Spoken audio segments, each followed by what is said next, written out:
जय मसीह, praise the Lord. आज हम आशीष का एक वचन देखेगा। रोमियो 8 अध्याय 17 वचन। यदि तुम संतान है तो वारिस भी, वरना परमेश्वर का वारिस और मसीह का संग वारिस है। इधर ऐसा लिखा है, अगर हम प्रभु यीशु को अपना परमेश्वर करके हम स्वीकार किया, सारा बुराई से बाइबल का वचन का अनुसार अपन जीवन बिताता है करके परमेश्वर को मालूम पड़ गया, तो हम परमेश्वर का संतान बन गया। यीशु हमारा बाप बन गया। इसलिए बाप का पास जो कुछ है उनका पास है। उनका पास चंगाई है, उनका पास है अपना जो उपजीवी के लिए जो जरूरी है जो मिलेगा। और हमारा बाल बच्चे के लिए कुछ परेशान है, उनके लिए भी बाइबल में लिखा है तुम्हारा बाल बच्चों में आशीष करेगा। इसको सबको एक शब्द इस्तेमाल करता है, वादा। क्योंकि यीशु मसीह आपको गोद में लिया तो परमेश्वर का यीशु का संतान बन जाते हैं। परमेश्वर का संतान बनने से हमको परमेश्वर पर जो चीजें हमको मांगने का हक रहता है। जैसा हमारा माँ बाप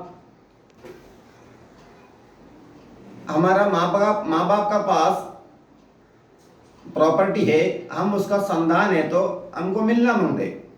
ऐसा यीशु मसीह का पास बहुत कुछ है। चंगाई है का संगाई यीशु कर सकता है, और अपना जो कुछ है उपजीवी के लिए जो कुछ है हम परमेश्वर से मांग सकता है। और हमारा घर पे और कुछ समस्या है, प्रभु यीशु को हम बोल सकते परमेश्वर ये समस्या से हमको बचाओ। क्योंकि परमेश्वर का बाइबल में लिखा, उत्पत्ति में 17 अध्याय में लिखा, यीशु बोलते हैं मैं सर्वशक्तिमान परमेश्वर है। शक्तिमान नहीं है, सर्वशक्तिमान है। ये सर्वशक्तिमान परमेश्वर हमारा बाप बन गया तो हम लोग सब बोलते हैं परमेश्वर के पास सब कुछ है। परमेश्वर के पास सब कुछ है तो क्या स्वर्ग में ऐसा जमा करके रखेगा तो उनको संतान को नहीं देगा? ऐसा क्यों? ऐसा नहीं है। और यीशु मसीह ऐसा है, उनका पास जो प्रॉपर्टी है स्वर्ग में जमा करने के लिए नहीं है। उनका जो पृथ्वी में जो प्रॉब्लम वाला है, परेशानी वाला है, उसको परमेश्वर बांटेगा जरूर। फिर भी उसका बाइबल का वचन का अनुसार आदेश का आपको चलना पड़ेगा। हर बुराई छोड़ के, कोई दारू पीते दारू छोड़ना है, कोई माँ बाप का अपमान करेगा तो वो सब छोड़ के माँ बाप को आदर करना है। और हमारा परिवार में एक अच्छा व्यक्ति करके आपको जीवन बिताना पड़ेगा। इसलिए बाइबल में लिखा है तुम एकदम नया सृष्टि होना पड़ेगा। दूसरा कोरिन्थी 5:17 में लिखा, जो यीशु में जो व्यक्ति आया और नया सृष्टि होता है, पुराना सब कुछ बीत गया है, सब कुछ नया हो गया। इसका कारण परमेश्वर करके लिखा है। इसलिए आपको प्रभु यीशु से जो चीज मांगना है तो आपको प्रभु यीशु का पास बाइबल का अध्ययन के अनुसार आपको अच्छा रीति से आपको चलना पड़ेगा। आगे हम और एक वचन पढ़ेगा, उत्पत्ति 18:19 पढ़ेगा। क्योंकि मैं जानता ही कि वह अपने पुत्रों और परिवार को जो कुछ पीछे रह जाए आज्ञा देगा कि वे यहोवा का मार्ग में अड़ल बने रहे और धर्म और न्याय करते रहे, ताकि जो कुछ यहोवा ने अब्राहम से विषय में कहा है उस पूरा करे। इधर क्या लिखा? अब्राहम को परमेश्वर ने वादा किया है तुमको मैं आशीष करेगा। 12 अध्याय में बोला, उत्पत्ति बाइबल का शुरुआत का पुस्तक उत्पत्ति 12 अध्याय में परमेश्वर ने बोला तुम ऐसा करेगा तो मैं तुमको आशीष करेगा। आप 12 अध्याय आप पढ़ के देखेंगे तो आपको मालूम पड़ेगा।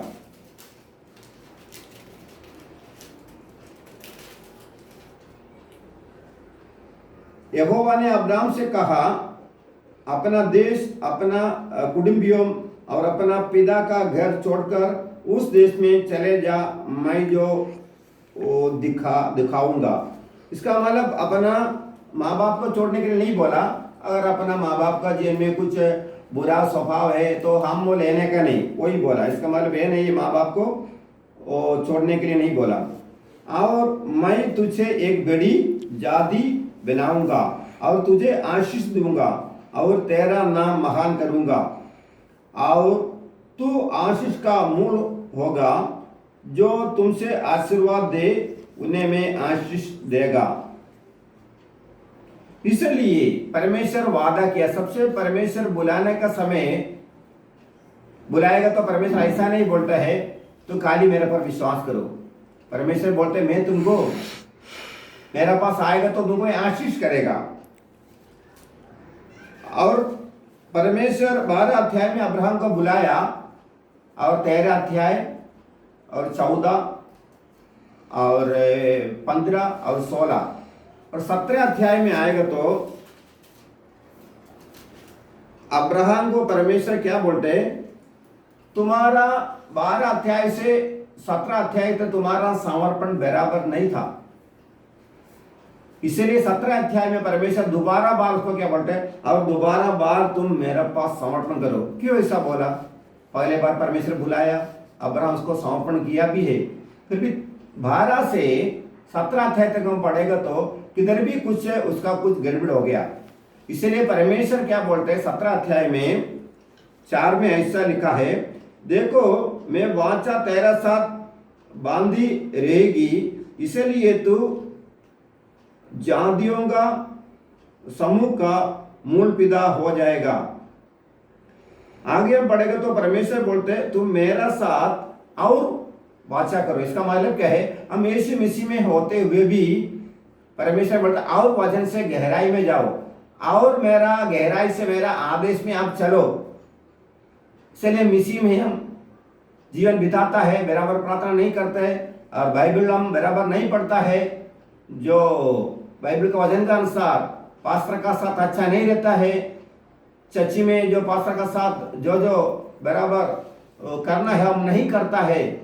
इसीलिए और तुम परमेश्वर बोलते अब्राहम को बोलते और तुम दोबारा बार तुम्हारा मेरा साथ और वाचा बांधो, ऐसा है तो मैं तुम्हारा साथ भी ये वाचा बांधूंगा। ठीक है, आएगा तो 18 का 19 में पढ़ा है, अब्राहम को परमेश्वर जो जो वादा किया वो सब मिलने के लिए अब्राहम उस पूरा परिवार का साथ आना वचन का अनुसार करता था। आप 18-19 में उत्पत्ति 18-19 में वो वचन का अनुसार आप नहीं चलेगा तो परमेश्वर क्या बोलता है, मैं जो कुछ बोला वो तुमको नहीं मिलेगा। अब्राहम को परमेश्वर जो कुछ वादा किया है हमको भी मिलेगा। अब्राहम को परमेश्वर जो कुछ वादा किया है वो मिलने के लिए अब्राहम बाइबल का वचन का अनुसार चलते रहता था। इसलिए बाइबल में जॉन 14:14 में लिखा है, तुम जो मांगो मैं तुमको देगा। और मत्ती में लिखा, दुनिया में 2 व्यक्ति इकट्ठा अगर से मेरे से मांगो तुमको मिल जाएगा। कई चीज हमको नहीं मिल रहे, इसका मतलब हम लोग है बाइबल का वचन का अनुसार पूरा रीति से हम नहीं चल रहे। इसलिए हम आपको ये बता रहे आज से अब गहराई से हम चलने के लिए अपन मन में आज अपन निर्णय लेगा।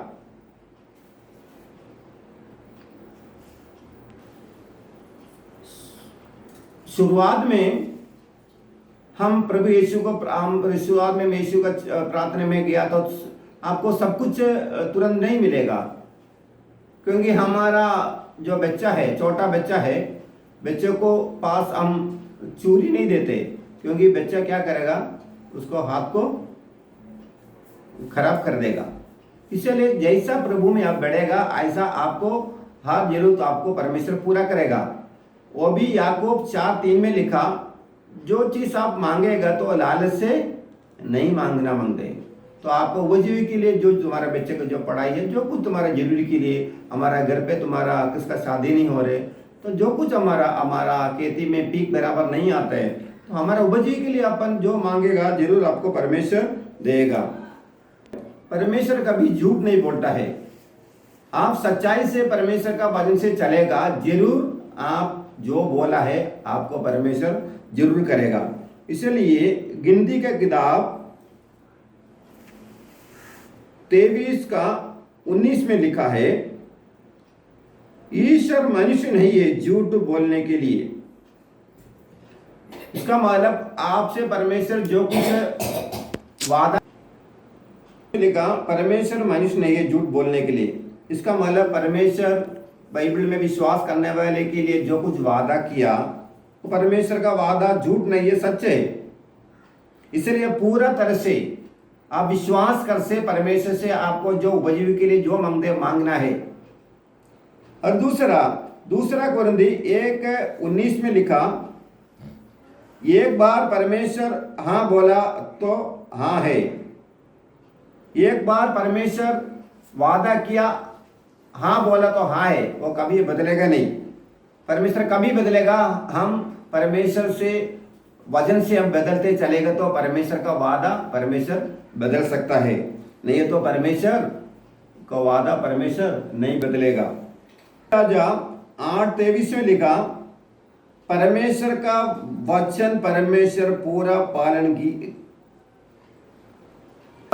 करेगा तो परमेश्वर भी अपना वादा पूरा करेगा।